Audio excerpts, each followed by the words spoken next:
Good morning everyone. Assam পুলিচৰ ইন্টাৰভিউৰ date কাষ চাপি আহিছে।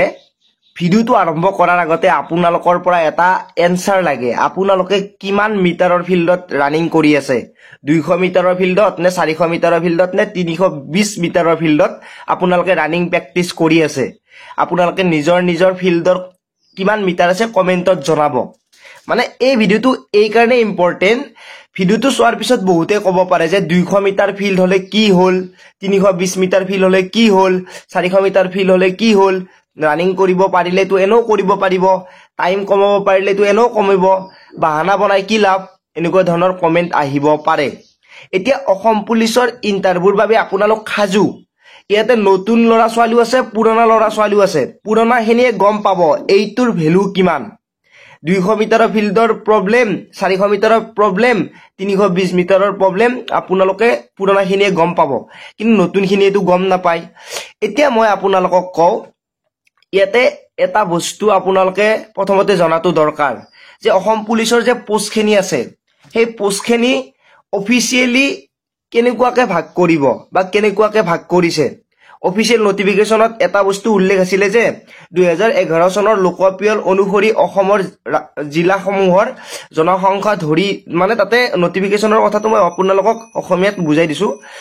যিখিনি আপোনালোকৰ জিলা আছে, আপোনাৰ যিখন জিলা, মোৰ যিখন জিলা বা অসমৰ যি কেইখন জিলা আছে, সেই কেইখন জিলাৰ জনসংখ্যাৰ লগত নিৰ্ভৰ কৰি পোষ্টবোৰ ভগাই দিয়া হ'ব।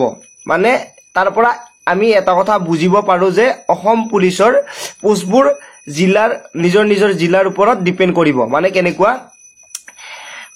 500 পোষ্ট আছে, 500 পোষ্ট ষ্টেট ওয়াইজ নে ডিস্ট্ৰিক্ট ওয়াইজ সেই কথাটো জানিব লাগিব। ষ্টেট ওয়াইজ হলে অসমৰ সকলো লৰা ছোৱালীৰে কাট অফটো এটাই হ'ব, আৰু যদি ষ্টেট ওয়াইজ হয় তেতিয়াহলে ডিস্ট্ৰিক্ট ওয়াইজ হয় তেতিয়াহলে নিজৰ ডিস্ট্ৰিক্টৰ লগত কাট অফ হ'ব।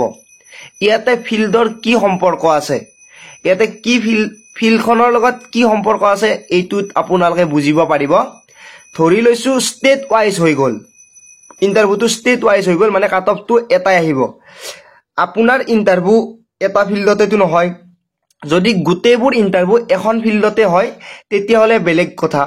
আমাৰ হ'ব মান্দাকাটাত, আপোনাৰ হ'ব নলবাৰীত, কাৰোবাৰ হ'ব বঙাইগাঁৱত, এনেকুৱা ধৰণৰ জিলা অনুযায়ী আপোনালোকৰ ইন্টাৰভিউ হ'ব।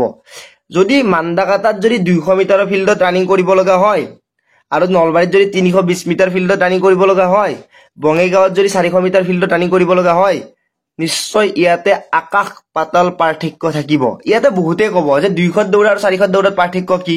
পাৰ্থক্য যদি লাগে এবাৰ 200 মিটাৰত 3200 মাৰি চাব আৰু 400 মিটাৰত 3200 মাৰি চাব। যদি আপুনি যদি মানে সেই দুটা টাইম কম্পেয়াৰ কৰিব নোৱাৰে, মই নিজে আপোনালোকক কম 200 মিটাৰৰ ফিল্ডত যদি 12 মিনিট লাগে, 400 মিটাৰৰ ফিল্ডত তেতিয়াহলে 11:40 লৈকে কমাব পাৰিব। এইখিনি গ্যাৰান্টি মই দিব পাৰো আপোনালোকক। যদি আপুনি যদি কষ্ট কৰি আছে, এইখিনি গ্যাৰান্টি মই দিম যে তাতে আপোনালোকে 20 সেকেন্ড হলেও কমাব পাৰিব। আৰু 20 সেকেন্ডৰ কাৰণে আপোনালোকে কিমান পাব জানে? 2 নাম্বাৰ বেছি পাব। এই 2 নাম্বাৰৰ লগত আমাৰ আৰু ষ্টেটৰ কিমান সম্পৰ্ক আছে? আকাশ পাতাল পাৰ্থক্য আছে। মই এইটো কাৰণে কৈছো, যদি ষ্টেট ওয়াইজ হয় তেতিয়াহলে আপোনালোকে এটা বস্তু গম পাব লাগিব যে ফিল্ডবোৰ এখনে হ'ব লাগিব বা একে হ'ব লাগিব। যদি ইয়াতে 200 মিটাৰ হয়, তাতো 200 মিটাৰ হ'ব লাগিব, চাৰিওফালে 200 মিটাৰ হ'ব লাগিব, তেতিয়াহে আপোনালোকৰ বাবে লাভ হ'ব। আদাৰৱাইজ সেইটোতো আপোনালোকৰ প্ৰবলেম আহিব। ইমান কষ্ট যে এনে যায়, বহুতে যে কাট অফ ইমান গৈছে, আমাৰ ইয়াৰে কোনেও নাপালে, এনেকুৱা ধৰণৰ যে আপোনালোকে মন্তব্য শুনা পায়, এই কাৰণে আপোনালোকে মন্তব্যটো শুনা পায়। এইটোৱে হ'ল প্ৰবলেম।